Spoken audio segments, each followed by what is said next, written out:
কেন আওয়ামী লীগ ফিরে আসছে এই সংক্রান্ত একটা বেশ লম্বা একটা স্ট্যাটাস দিয়েছেন না, যে মাহফুজ আলম নানা রকম কারণ বলে, আপনি সেটা দেখেছেন কিনা এবং আপনার মতামত আমরা একটু শুনতে চাই। ফলে বাংলাদেশে আওয়ামী লীগ যদি এসে থাকে, আসবার জন্য ডক্টর ইউনূস দায়ী, মাহফুজরা দায়ী। তারাই যেই পরিমাণ আপনার আমাদের সংস্কার দরকার ছিল, এমনকি সেনাবাহিনী যারা এই গণ অভ্যুত্থানে অংশগ্রহণ করেছিলেন, তাদের মধ্যে দেশপ্রেমিক জেনারেল যারা ছিলেন, তারা তো ছিলেন, তাদের প্রত্যেকের সঙ্গে তারা বিশ্বাসঘাতকতা করেছে।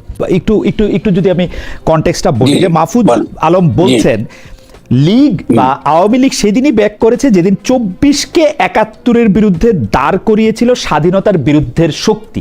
এইখানে তিনটা আলাদা আলাদা স্টেটমেন্ট আছে, 24-এর একটা শক্তি, 71-এর একটা শক্তি, আবার স্বাধীনতার বিরুদ্ধের একটা শক্তি। এবং এই যেন দাঁড় করিয়েছিল বলে মনে হয় যে মানে কেউ না কেউ দাঁড় করিয়েছিল। আমরা যদি ধরে নেই যে এটা একটা অন্তর্বর্তী সরকারের বা বৈদেশিক সরকার, আমি জানি না কারো না কারোর একটা প্রজেক্ট, তো সেই প্রজেক্টের মধ্যে কি মাহফুজ আলম সাহেব, নাহিদ ইসলাম সাহেব, আসিফ মাহমুদ সজীব ভুঁইয়া সাহেব তারা আলাদা ছিলেন, ফরিদা আক্তার আলাদা ছিলেন, ডক্টর মোহাম্মদ ইউনূস আলাদা ছিলেন? মানে এইটা কিরকম একটু যদি আমাদের একটু বুঝায় বলতেন যে 24-এর বিরুদ্ধে 71। জি, আমি প্রথমত হলো যে এটা তারা শুরুর দিকে বলেছিল, এটা আমি এর আগে আমার লেখাতে সমালোচনা করেছি। প্রথমে একটা কথা বলি যে আপনি ইস্যুটা তো আওয়ামী লীগ বা বিএনপি দল না, তো না, আমাদের সামগ্রিক চেতনা, আমাদের সমাজের মধ্যে কি ধরনের রূপান্তর গুলো ঘটছে, এটা খুব গুরুত্বপূর্ণ বুঝতে পারা। আপনি খেয়াল করবেন যে মূলত আওয়ামী লীগ ফিরছে, যদি আপনি আমাকে প্রশ্ন করেন, এটা ফিরছে তো মাহফুজের জন্য। আমি যদি এটা বলতে চাই না, মাহফুজ যখন আমার বিরুদ্ধে লিখতেছে, আমি কিন্তু তখন পরিষ্কারই বলেছি যে আমি কিন্তু মাহফুজের সঙ্গে আছি। কারণ আপনি যতটুকু অর্জন করেছেন, মানে ওরা তরুণ হিসেবে তারা বাংলাদেশকে যতটুকু দিয়েছে, এটা তো আমি স্বীকার করব মনে প্রাণে। আমার কাছে তারা যতটুকু গ্রহণ করেছে, যতটুকু তারা করতে পেরেছে, এটার জন্য আমি তাদেরকে সারা জীবন তাদেরকে রক্ষা করব। কিন্তু মাহফুজের চিন্তা এবং তত্ত্ব ক্ষতিকর, মাহফুজের ব্যক্তিগত আচরণও ক্ষতিকর। কারণ মাহফুজ কোনো বন্ধুদের সঙ্গে কোনো সম্পর্ক রাখেনি। মাহফুজের কারণে কিন্তু আজকে এই পরিস্থিতিটা এত নেতিবাচক জায়গায় পৌঁছে গেছে।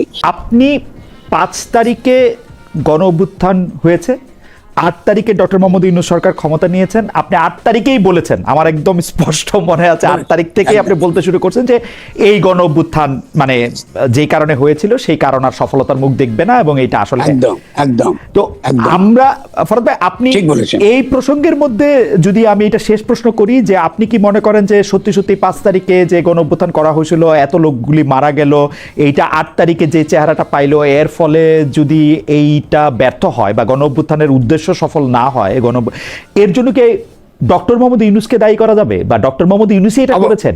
মানে ইতিহাসে কি উনাকেই এই গণ অভ্যুত্থান ব্যর্থ করার? আমরা ব্যক্তি ইম্পর্টেন্ট না এখানে। ডক্টর ইউনূসের মাধ্যমে আপনি যখনই পুরনো রাষ্ট্রটা টিকিয়ে রেখেছেন, মানে হাসিনাহীন হাসিনা ব্যবস্থা, তার সংবিধান থেকে শুরু করে, তার আমলাতন্ত্র থেকে শুরু করে, তার নীতি, তার সমস্ত কিছু আপনি টিকিয়ে রেখেছেন, তাহলে অবশ্যই ডক্টর ইউনূস তার জন্য সিঙ্গুলারলি দায়ী হবে। এটা তো এই ইতিহাসে তাকে জবাবদিহি করতেই হবে। এবং তিনি আপনি কি মনে করেন যে এটা সম্পর্কিত, যে এর পরপরই ক্লিন্টন ফাউন্ডেশনে যাওয়া মাহফুজ আলম সাহেবকে মেটিকুলাস ডিজাইনার, সবগুলি কি সম্পর্কিত নাকি মানে অবশ্যই সম্পর্কিত? এমনকি সেদিক থেকে তো আমরা মার্কিন যুক্তরাষ্ট্রের সমর্থন পাবো না, কারণ আপনি গিয়েছেন ক্লিন্টন ফাউন্ডেশন, ডেমোক্রেটিক পার্টি, আপনি রিপাবলিকানদেরকে আপনি অ্যান্টাগনাইজ করে দিয়েছেন। ইভেন কৌশলগতভাবে ডক্টর ইউনূস ভুল করেছেন। আমাদের দরকার ছিল মার্কিন যুক্তরাষ্ট্রের জনগণকে আমাদের পক্ষে রাখা, এটা না করে তিনি একটা দলীয় জায়গায় গেছেন।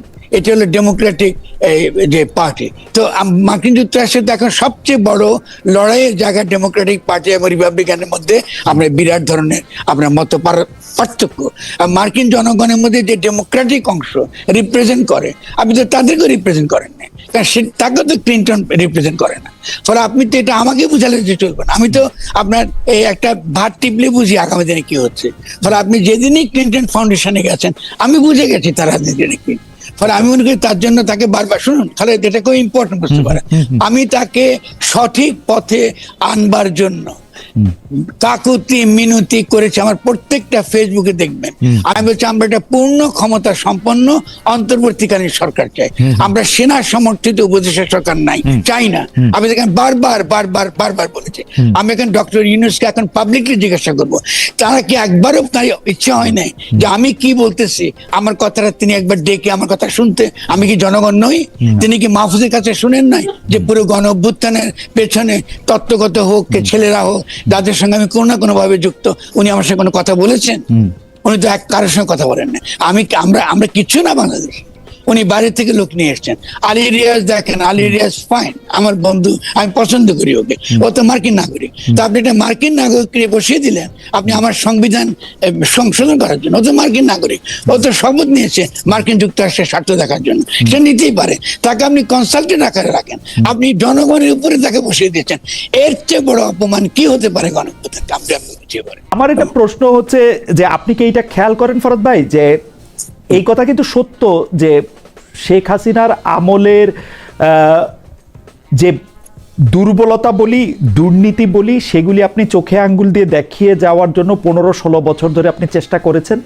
তার আগে আপনি অন্য সরকারের সঙ্গে অন্য সরকারের সমালোচনা করেছেন, এবং আপনি নানা কারণেই যারা বিপ্লবী যারা বিদ্রোহী তাদের প্রিয় ছিলেন। কিন্তু যেই মুহূর্তে আপনি জাতিবাদের এগেনস্টে বা আপনার বলা জাতিবাদের এগেনস্টে আপনি অবস্থান নিতে শুরু করেছেন, আপনার বিরুদ্ধেও সাংঘাতিকভাবে বলা হচ্ছে। আমি আজকেও আমাদের এখানে যারা সাংঘাতিকভাবে বলা হচ্ছে, আমার প্রশ্নটা সরল, মানে আপনি যখন কোনো একটা আদর্শের কথা বলেন তখন কি সেইটা একটা গোষ্ঠীতন্ত্রের দিকে না যেতে পারে? আমি যদি জাতিবাদ নাও বলি, না, আপনি যখন বলেন যে ইসলামী জাতিবাদ আপনি চান না, কিন্তু আপনি ইসলাম ধর্মের মূলটা আপনি কায়েম চান, তো মূল তো এক এক রকম বা এক একজন এক এক রকম বলে। অনেকে বলেন যে আপনি, আমি উত্তর দিচ্ছি খুব সিম্পল। ইসলামে কোনো জাতিবাদ নাই। যারা ইসলামী জাতিবাদ করে তারা তো ইসলাম বিরোধী লোক, সিম্পল ব্যাপার। মিরপুর পল্লবীতে একটি শিশুকে ধর্ষণ করার পর তার বাবা আক্ষেপ করে বলেছেন যে তিনি বিচার চান না।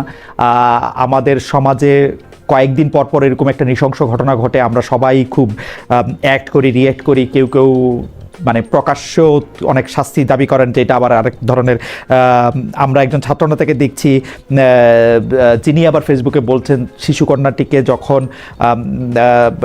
এই কথাগুলি যখন বলা হচ্ছে তখন কেউ কেউ নিচে গিয়ে বলছেন যে এত সাজগোজ করা হচ্ছে কেন, বা তাকে আসলে একটা পারফরমেন্স করা হচ্ছে। এই পুরো ব্যাপারটা নিয়ে যদি আপনি একটু বলেন যে আমাদের সোসাইটির যে একটা রক্ষা কবচ ছিল সমাজের, সেইটা কি ভেঙে গেছে?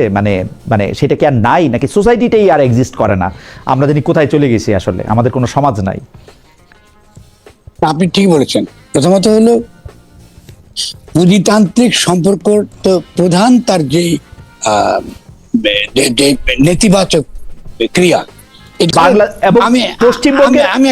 পশ্চিমবঙ্গের একাধিক বিশ্লেষককে আমি এটা বলতে শুনেছি, এই যে মাজার পুরানো, কবর থেকে মানুষ আইনে পুরে মারা ফেলা, তারপরে মৃত লোককে আবার পুরানো, ইত্যাকা নানা রকম যেগুলি অত্যাচার, যেগুলি আসলে খুব বেশি, ওগুলি নাকি বিজেপির উত্থানে ভালো ভূমিকা রাখছে। মানে শুধু তাই না, ইউটিউবে ফেসবুকে যাদের ওয়াজ প্রচার হয়, অনেক বেশি প্রচার করে বাংলাদেশের প্রচার করা হয়, ওগুলা দেখানো হয় ভারতে, দেখো এই হলো মুসলমান। অ্যাবসলিউটলি, এরা কি ডেঞ্জারাস দেখো, এইটা তো করেছে ওখানে যখন এরা এইসব গুলো করে, এখান থেকে তো এই জিনিসটা। সেই তুলনায় আমরা আশা করেছিলাম জামাতে ইসলামী উইল বি টলারেন্ট একটা দল, এবং আমরা আশা করেছিলাম জামাত ইয়াংদের তরুণ যারা আজকে শিবির করে ওদেরকে ৭১-এর দায় থেকে মুক্তি দেবে। আজকে বাংলাদেশের যে ইসলামকে আমরা আসলে সত্যিকার অর্থে ইতিবাচক অর্থে আমাদের ভাষা আর সংস্কৃতির মধ্যে ইন্টিগ্রেট করতে চাই, এবং দিল্লির বিরুদ্ধে লড়াই করতে চাই, ওয়াশিংটনের বিরুদ্ধে লড়াই করতে চাই, আমরা তো বিভক্ত থাকতে পারবো না। বিএনপি এবং জামায়াতে ইসলামী দুইজনকে একটা অদ্ভুত জায়গায় দাঁড় করাই দিছে বর্তমান সরকারের পররাষ্ট্রমন্ত্রী জনাব খলিলুর রহমান। কারণ জনাব খলিলুর রহমান বলছেন যে ৯ ফেব্রুয়ারি যে চুক্তিটা মার্কিন যুক্তরাষ্ট্রের সঙ্গে হয়েছে সেটা বিএনপি এবং জামাত দুইজনের সাথে তাদের কথা হয়েছে। এখন বিএনপি এই প্রসঙ্গে কিছু বলে নাই, জামাত বলছে তাদের সাথে কথা হয় নাই। কিন্তু মজার ব্যাপার হচ্ছে জামায়াতও আসলে এই ব্যাপারটা নিয়ে একটা ঢাক গুড়গুড়, এনসিপি ওয়ালারা তো এটা নিয়ে কিছু বলবে না, এরকম এটা হয়তো ঠিক করছে, নাহলে এনসিপি কোনো অবস্থান আমি দেখতেছি না। আর বিএনপি ওয়ালারা এটা নিয়ে একদমই কেমন জানি, মানে তারা উদাস হয়ে থাকে, কি করা যায় তো এরকম। এইটার কারণটা কি বলে মনে করেন? এটা কি খলিলুর রহমান মিথ্যা কথা বলতেছে, জামাত ইসলামী মিথ্যা কথা বলতেছে, বিএনপি অসত্য বলতেছে, খলিলুর রহমান সাহেবই কি আসলে বিএনপি ক্ষমতা আসছে এটা নিয়ন্ত্রক? মানে এটা কি আসলে, এটা যদি একটু আমাদের জন্য একটু বলতেন। প্রথম কথা হচ্ছে যে অবশ্যই উপদেষ্টা সরকার প্রত্যেকটা রাজনৈতিক দলের সঙ্গে কথা বলেছে, এটা ফ্যাক্ট। জি, এখন আপনি প্রথম কথা হচ্ছে যে আমরা তো এই ধারাবাহিকতার মধ্যেই তো চুক্তিটা করলাম। এখন খলিল সাহেব সম্পর্কে প্রশ্ন হচ্ছে সিম্পল। খলিল সাহেব ডক্টর ইউনূসের সঙ্গে তারেকের মিলন ঘটিয়ে দিয়েছিলেন লন্ডনে, এবং লন্ডনটা ঘটিয়ে দেওয়ার ফলে বাংলাদেশে যে ট্রানজিশনটা ঘটেছে এটা বিএনপির কাছে গেছে। 2 নম্বর তথ্যটা হলো, আপনার কালের কণ্ঠে যদি চুপ্পুর যে ইন্টারভিউ আপনার পড়েন, এখানে দেখবেন যে বাংলাদেশে বর্তমান যে ক্ষমতাসীন যারা আছে, মূলত যারা এই মার্কিন যুক্তরাষ্ট্রের এই নীতিটা বাস্তবায়ন করেছে, মানে হাসিনা ব্যবস্থাটা টিকিয়ে রেখে তারা ট্রানজিশনটা ঘটিয়েছে, তার মধ্যে কে ছিলেন? চুপ্পু স্বয়ং ছিলেন তার নেতা। 2 নম্বর ছিল কারা? সেনাবাহিনীর 3 জন প্রধান। এটা আমি কিন্তু কালের কণ্ঠে ইন্টারভিউ থেকে বলছি। 3 নম্বর ছিল বিএনপি। তো বিএনপি তো কোনো উত্তর দেয় নাই তার আমাদের। তার মানে বোঝা গেল এই যে আমেরিকান যে সোকল রেজিম চেঞ্জটা করলো, এই রেজিম চেঞ্জের ক্ষেত্রে 3টা শক্তি জড়িত। জামাত ইসলামী কই ছিল সে সময়? জামাত ইসলামী বা এনসিপি সে সময় কই ছিল? আচ্ছা, আমি খলিল সাহেবের কাছে আসি, এটা বলতে ব্যাকগ্রাউন্ড দিতে পারি। এই সমস্ত কিছুর মধ্যে তো খলিল সাহেব ছিল 1 নম্বর। 2 নম্বরটা হচ্ছে খলিল সাহেবের যিনি আগের উপদেষ্টা সরকারে ছিলেন, তাকে কন্টিনিউ করার জন্য মার্কিন নীতি, বিশেষত তার বার্মা অ্যাক্ট, আমরা ভুলে যাবেন না খলিল সাহেব কিন্তু এর আগে কিন্তু হিউম্যানিটেরিয়ান এইডের কথা বলে কিন্তু আরাকান আর্মিকে কিন্তু সাপোর্ট দেওয়ার কথা বলছিলেন। এগুলো সবই কিন্তু আমেরিকান স্ট্র্যাটেজি। আচ্ছা, এর সঙ্গে সেনাবাহিনীর সঙ্গে তার বিরোধ তৈরি হয়েছে। সেকেন্ডলি তার প্রস্তাবটা ছিল কি, সেটা হলো যে গাজাতে যে স্টেবিলাইজেশন ফোর্স হবে মার্কিন যুক্তরাষ্ট্রের নেতৃত্বে, তিনি সে স্টেবিলাইজেশন ফোর্সে বাংলাদেশের সেনাবাহিনীর যে সকল জেনারেলরা এই বিভিন্ন রকম অপরাধের সঙ্গে জড়িত তারা সহ তাদেরকে এখন আপনি ওই স্টেবিলাইজেশন ফোর্সে ঢোকাবেন। পরে তার তো একটা ইম্পর্টেন্ট রোল আছে ওখানে। পরে তিনি কি করে আগের সরকারে থাকা অবস্থায় তিনি পরবর্তী সরকারে একটা মন্ত্রী পররাষ্ট্র মন্ত্রণালয় পালেন, এতে তো আপনাদের প্রশ্ন করার বিষয়। আমরা চাই না আবার বিএনপিকে উৎখাত হোক, শুভেন্দু অধিকারী বিএনপিকে উৎখাত করুক, এটা আমরা চাই না। আমাদের কথা হচ্ছে আমরা চাই যে বাংলাদেশে আমাদের মধ্যে আন্ডারস্ট্যান্ডিং থাকবো। আপনি সালাউদ্দিন আহমেদ কেন একের পর এক, যেটা আমরা সংবিধান সম্পর্কে, হাসিনার সংবিধান সম্পর্কে যতগুলো সংস্কার প্রস্তাব এসেছে সবগুলো সংস্কার প্রস্তাব তারা বিরোধিতা করেছে, গণভোটকে বিরোধিতা করেছে। এর কি যুক্তি? এর তো কোনো যুক্তি থাকতে পারে না। আপনি বলতে পারেন যে ঠিক আছে, আপনি আলোচনা করেন, আপনি ক্ষমতায় এসছেন, পার্লামেন্টে বলেন, আপনি যখন পার্লামেন্টে এসছেন আপনি ক্রমাগত পুরনো আমলা, পুরনো ব্যবস্থা, হাসিনা ব্যবস্থা টিকিয়ে রেখেছেন। এটার দ্বারা কি মনে করি বিএনপি এই বাংলাদেশে টিকতে পারবে? বাংলাদেশের জনগণের কোনো ইচ্ছা নাই, কোনো আকাঙ্ক্ষা নাই। এর দ্বারা বিএনপি সমাধান করতে পারবে? তেলের সমস্যা করতে পারবে? জ্বালানির সমস্যার সমাধান করতে পারবে? অর্থনৈতিক অবস্থা বদলাতে পারবে? কৃষি সমস্যার সমাধান করতে পারবে? অসম্ভব। এটা আমাদের অবশ্যই একটা কালেকটিভ কাজ লাগবে। ফলে আমি বলছি যে অবশ্যই বিএনপিকে কথা বলতে হবে জনগণের সঙ্গে। ডক্টর ইউনূস যে ভুল করেছেন, আমি আশা করব তারেক সেই ভুল করবেন না। তিনি যদি মনে করেন যে লন্ডন থেকে তার ওইসব গ্রুপকে নিয়ে এসে তিনি বাংলাদেশে রাজনীতি করবেন, এটা বাংলাদেশের জনগণ পছন্দ করবে না। তাদের ব্যাপারে আমাদের কোনো আপত্তি নাই। শেষ করি, আবার অন্য অর্থ করবে খালেদ, আমার কোনো আপত্তি নাই। আমি জানতে চাই বাংলাদেশ সম্পর্কে তারা কতটুকু জানে, আমাদেরকে পরীক্ষা দিতে হবে। আপনারা ওখানে বসে ক্ষমতা বসে জানার জন্য তো ভৌগোলিক দূরত্ব এত বড় কি ইম্পিডিমেন্ট? মানে আমি তো দূরে থেকেও জানতে পারি না। আপনি আপনি আর ওদের সম্পর্ক কথা তুলনা করবেন না। আপনি সারাক্ষণ যুক্ত ছিলেন, এটা বলেন না। আপনি তো সারাক্ষণ কোনো না কোনো আমাদের সঙ্গে যুক্ত ছিলেন। আমি যদি আওয়ামী লীগ হইতাম, আমি যদি শেখ হাসিনার পক্ষে ইনসাফ দাবি করতাম, তাইলে আমার মনে হইতো যে আমি আসলে এক ধরনের ফেভার চাইতেছি। কিন্তু আমি যখন ক্ষমতায়, যখন আমি বলি আমি শেখ হাসিনার জন্য ইনসাফ করব, তখন কিন্তু আমার পাঠ হচ্ছে যে আমি তার বিচার করব। সত্যি আপনি এই কথাটা বলতেছেন যখন শুভেন্দু অধিকারী বাংলাদেশে বলতেছে শাহজালাল বিমানবন্দরে গিয়ে আমাদেরকে কি মালা দিয়ে, শুভেন্দুর কথা তো কেউ সিরিয়াসলি নেয় না। শুভেন্দুর কথা তার লোকজন সিরিয়াসলি নেয় না। বাংলাদেশের যে সব লোক বলতেছে, উত্তর দিচ্ছি আপনাকে, বাংলাদেশের সব লোক স্টুপিড হলে তো আমি স্টুপিড হব না। শুভেন্দু অধিকারী মেন, আমি আপনার মতে তো হালকাভাবে নেব না, কারণ আমাকে 17 কোটি লোক চিন্তা করতে না।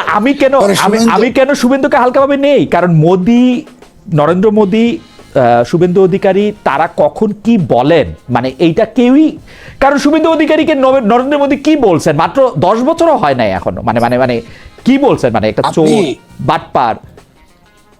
আপনি শুনুন, এগুলা এটা তো আপনি ওর পক্ষে কথা বলতেছেন, এটা বলে তো আমি সময় পাবো না, আমি বুঝে না না, পক্ষে না, আমি কিন্তু ওর কথার আমি গুরুত্ব দিই না। না, এইটা আমি প্রশ্ন করতে চাইছিলাম, আপনার কাছে কি মনে হয় জাহেদ যখন ইনসাফের কথা বলে তখন মানে তখন কি এইটার বার্তাটা পশ্চিমবঙ্গের মানুষের কাছে বা ইন্ডিয়ার মানুষের কাছে বা নরেন্দ্র মোদীর কাছে বা শুভেন্দুর কাছে কি যায় আসলে, মানে ও কি বুঝাতে চাইছে বলে মনে হয়?